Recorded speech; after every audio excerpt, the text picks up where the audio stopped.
Hi, my name is Nur Syafina Safia binti Nur Ridwan. My metric number is A24A3600. Today, I will be presenting about crowdfunding, which is one of the alternative financial methods that has become increasingly popular in recent years. Crowdfunding refers to a method of raising funds from a large number of people through the internet. Unlike traditional financing, it does not rely on banks or other financial institutions. Instead, entrepreneurs can connect directly with potential investors through online platforms and social media. There are three main parties involved in crowdfunding. First is the project initiator, who proposes the business idea or project. Second is the backer or investor, who contribute funds to support the project.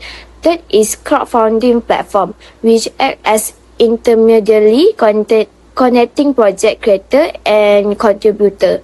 Crowdfunding became popular after 2008 global financial crisis, when many businesses faced difficulty obtaining bank loan. The term was introduced by Michael Sullivan in 2006 and has since become an important financing alternative worldwide. Crowdfunding is used to support many different types of projects. These include business and profit-oriented venture, creative and artistic projects, medical expenses, travel funding, and social entrepreneurship initiatives. The crowdfunding industry has experienced significant growth over the years. In 2015, crowdfunding raised more than $34 billion globally. Furthermore, the market is expected to grow at an annual rate of approximately 15.82% between 2024. This demonstrated that crowdfunding is become an increasingly important financial option around the world. However, despite its benefit, crowdfunding also faces several challenges and criticism. These include the risk of fraudulent projects, misuse of funds, and concern about funding activities that may not be properly verified. Next, let's compare crowdfunding with traditional fundraising method. Both crowdfunding and traditional fundraising share some similarities. Firstly, both aim to raise capital for projects or businesses. Secondly, both require a clear business proposal or project idea to attract funding. In addition, equity and debt crowdfunding can provide financial returns similar to traditional investment. Finally, both methods support business growth and project development. However, there are also several key differences. Crowdfunding relies on contribution from the general public, while traditional fundraising usually involves bank or wealthy investors. Crowdfunding is conducted online and is more accessible to wider audience. Traditional financing often requires formal application and strict approval procedure.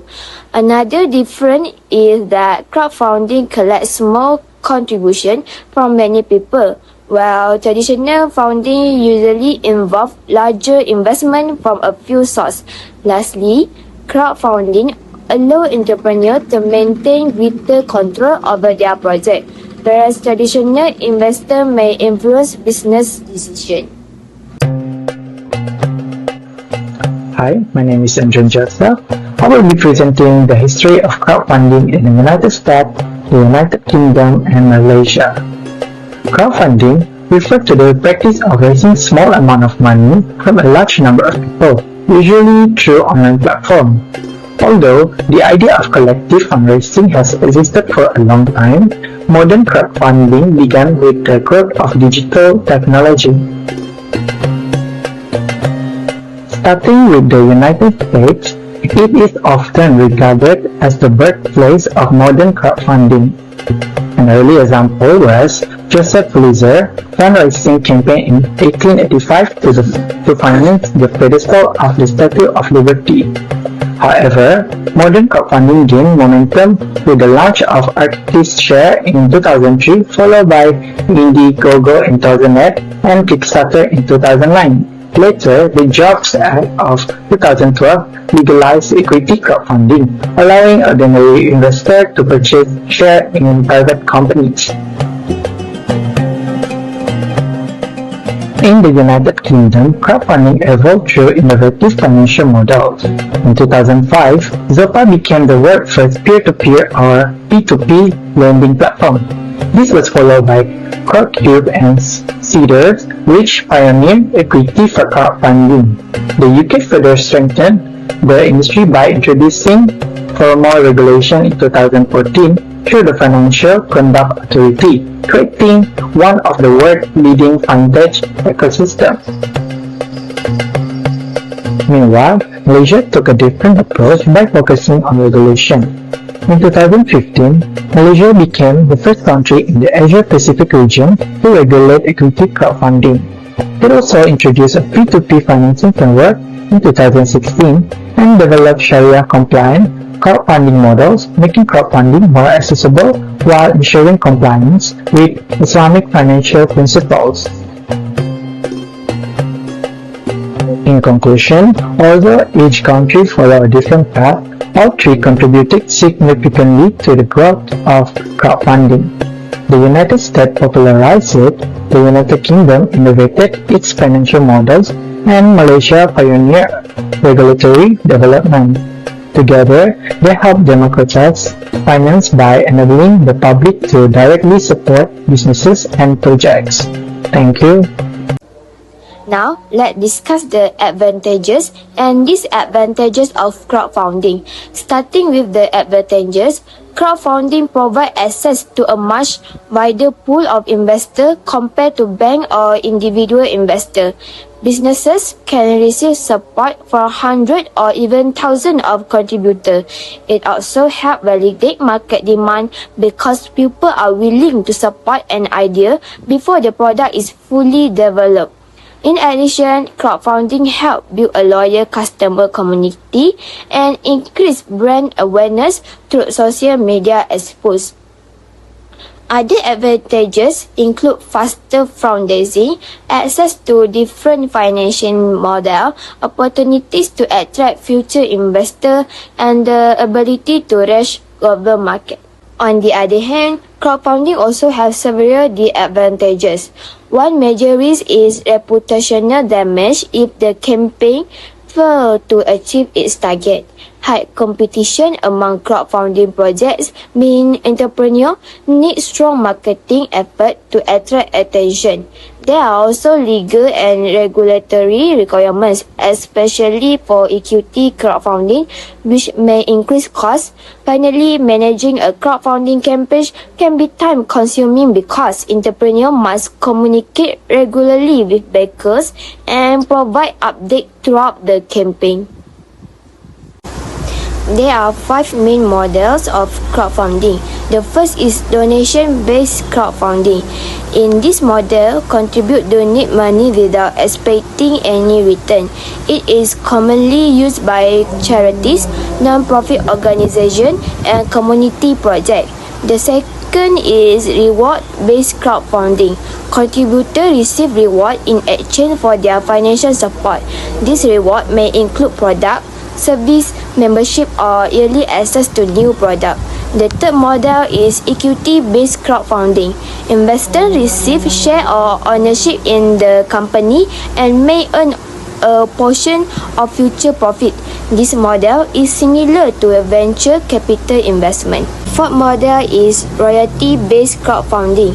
Investors receive a percentage of their business revenue once the project begins generating income. Finally, there is debt-based crowdfunding, also known as peer-to-peer or P2P lending. Businesses borrow money from multiple lenders and repay the loan with interest over a specific period. Investors earn returns through this interest payment. In conclusion, crowdfunding has become an effective alternative financing method that offer greater accessibility, flexibility, and funding opportunities for entrepreneurs. Although it provides many benefits such as wider access to capital, market validation, and customer engagement, it also comes with challenges such as competition, legal compliances, and campaign management. Therefore, choosing the right crowdfunding model is important to ensure the success of a business or project. Good morning, everyone. My name is Harshi Raghunathan and my metric number is 82483613. Today, I'll explain the legal aspects of crowdfunding in the United States, the United Kingdom, and Malaysia. First, in United States, crowdfunding is regulated by the U.S. Securities and Exchange Commission, also known as the SEC. In 2012, the Jobs Act made equity crowdfunding legal for startups and small businesses. Companies can raise money through online platforms, but they must follow strict rules and provide business information to investors. For example, Kickstarter helped the Pebble smartwatch project raise over $10 million. Next, in the United Kingdom, crowdfunding is regulated by the Financial Conduct Authority, or as known as FCA. The UK has one of the most advanced crowdfunding systems in the world. Platforms must be approved by the FCA and clearly inform investors about possible risks. A popular example is Crowdcube, where Brewdog successfully raised millions of pounds from public investors. Lastly, in Malaysia, crowdfunding is supervised by the Securities Commission Malaysia. The country has regulations for equity crowdfunding and peer-to-peer financing. Platforms such as PitchIn have helped startups like MyCash Online raise funds to expand their services. In conclusion, crowdfunding is legal in the US, UK, and Malaysia. But each country has its own regulations. However, all of them share the same rules, which is to protect investors and ensure safe and transparent fundraising. Thank you. Hi everyone, my name is Kishan Pillai. Now I will present the potential of crowdfunding. Firstly, crowdfunding provides strong support for individuals, especially students. Many students face difficulties in obtaining funds because they often lack collateral, credit history, and stable income. Through crowdfunding platforms, students can raise money to start small businesses, support educational projects, or develop innovative ideas. This not only reduces financial barriers but also help them gain practical experience in entrepreneurship, financial management, and marketing. In addition, crowdfunding encourages students to be more creative and innovative because they need attractive ideas to gain support from contributors. Secondly, crowdfunding plays an important role in promoting entrepreneurship. Many SMEs and startups struggle to obtain financing from banks due to strict requirements and high risks. Crowdfunding offers an alternative source of funding that is more accessible and flexible. It also allows entrepreneurs to test their business ideas through market validation, where public interest can be measured before launching a product or service. Furthermore, successful crowdfunding campaigns help businesses build a customer base and attract additional investors. Next, crowdfunding contributes to financial inclusion. Unlike traditional investment opportunities that are often limited to wealthy individuals, crowdfunding allows ordinary people to invest small amounts of money in different projects. This gives more people the opportunities to participate in investment activities and creates a more inclusive financial system. Furthermore, crowdfunding can support Malaysia's economic growth and development. By providing easier access to capital, it encourages the growth of innovative businesses, particularly in technology, digital services, and creative industries. As these businesses expand, they create job opportunities, increase productivity, and contribute to higher income levels. In addition, Malaysia's strong regulatory framework and support from Securities Commission to help increase investor confidence. The growth of Sharia-compliant crowdfunding also strengthens Malaysia's position as a global hub for Islamic finance. Moreover, crowdfunding supports the development of the digital economy and reduces dependence on traditional banking institutions. Thank you. Now we will go to the accounting treatment for the crowdfunding. Firstly, I will introduce myself. My name is Nur Syafika Syairah binti Suhaib Bakri and my matric number is A24B386CEF. Firstly, the accounting treatment for the crowdfunding based on their type of the crowdfunding, which is they have equity-based crowdfunding, debt-based crowdfunding, reward-based crowdfunding, and also donation-based crowdfunding. Firstly, we go to the equity-based crowdfunding.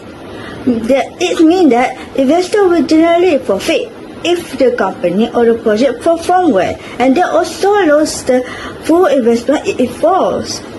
So crowdfunding gives the rise to the issue of the capital and also fall under IAS 32, which is financial instrument presentation.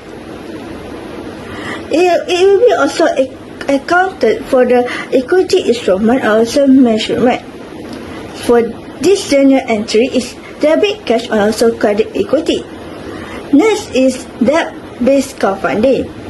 This means that investors must provide their fund in exchange for the right to have their money paid back with the interest according to the repayment terms, specifically in a loan contract or debt security. It is crowdfunding considered to be a debt instrument. It will fall under IFRS 9, which is a financial instrument and also treated as a financial liability.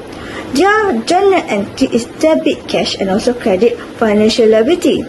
Next, we will go to the reward-based crowdfunding. It is provide fund in exchange for the non-monetary reward that is usually a pre-order of a unique or new product or a service still under production. It is recognized revenue under IFRS 15. It is revenue from the contract within the customer. The general entry is upon the receive the product is debit cash and also credit contract liability. Lastly is about donation-based crowdfunding.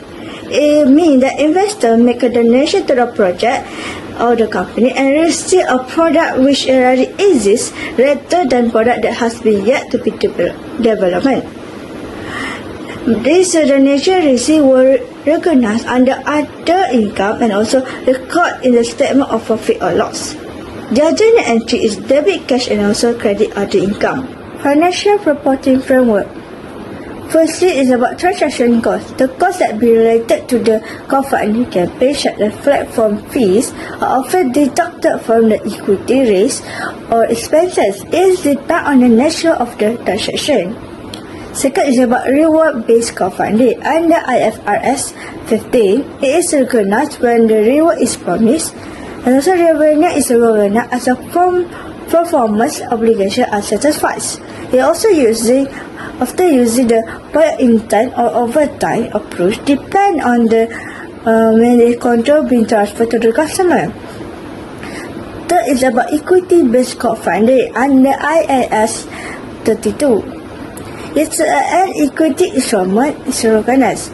Reporter of the included issue a prospectus or standards disclosure document detailed about the business plan and financial state. Four is about debt-based crowdfunding. Under IFRS 9, is a financial liability is recognized.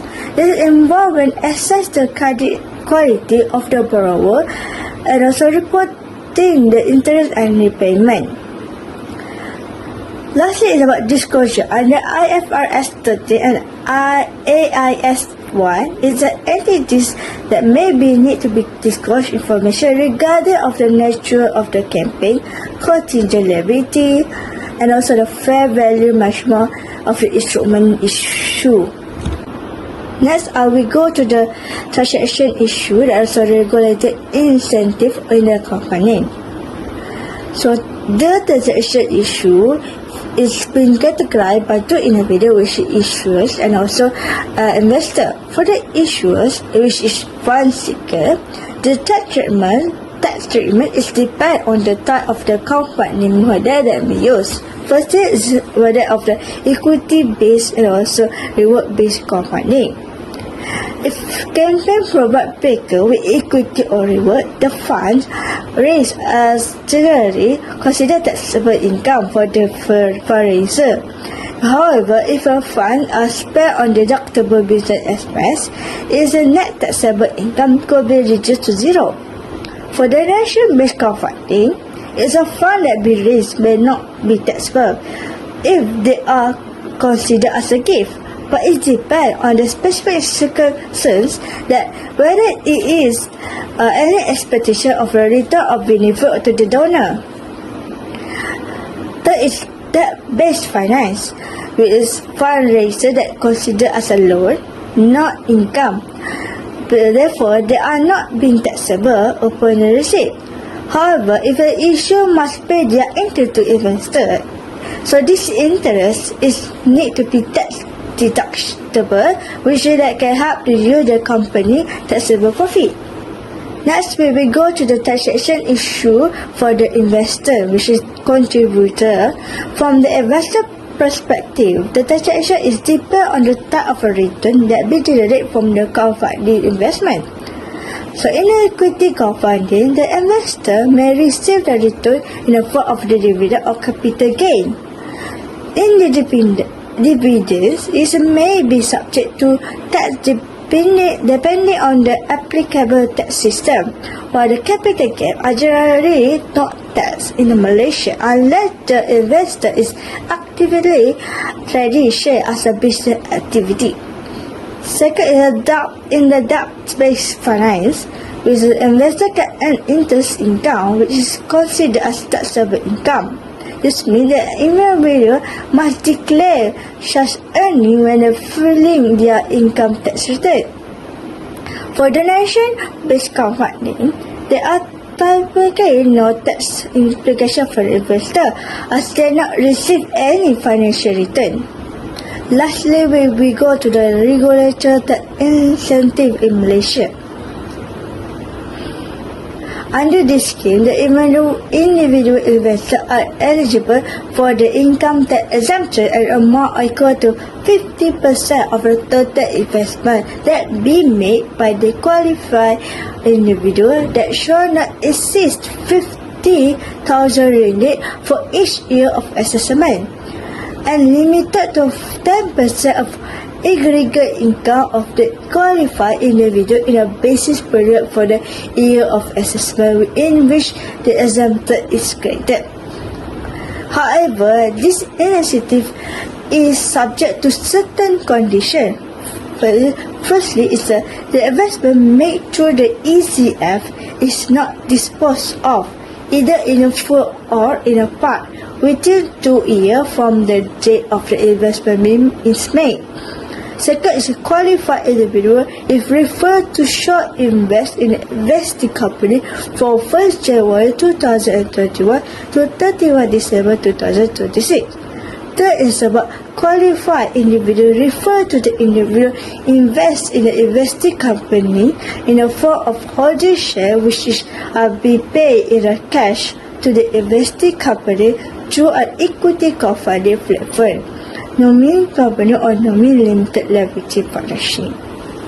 In addition, there are also angel tax initiatives which IT provide even greater benefit by offering up to that 100% tax exemption on qualified investment made by angel investor for subject to approved and condition.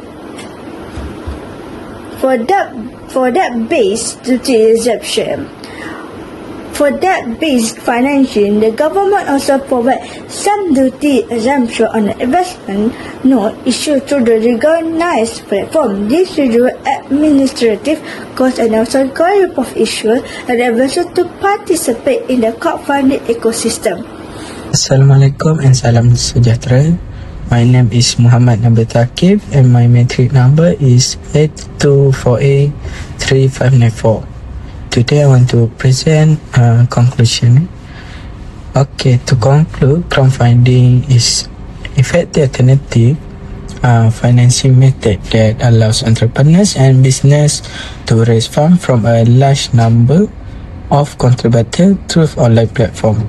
Although crowdfunding is widely used in the United States, United Kingdom, and Malaysia, each country has its own regulatory framework to ensure investor protection and maintain market transparency.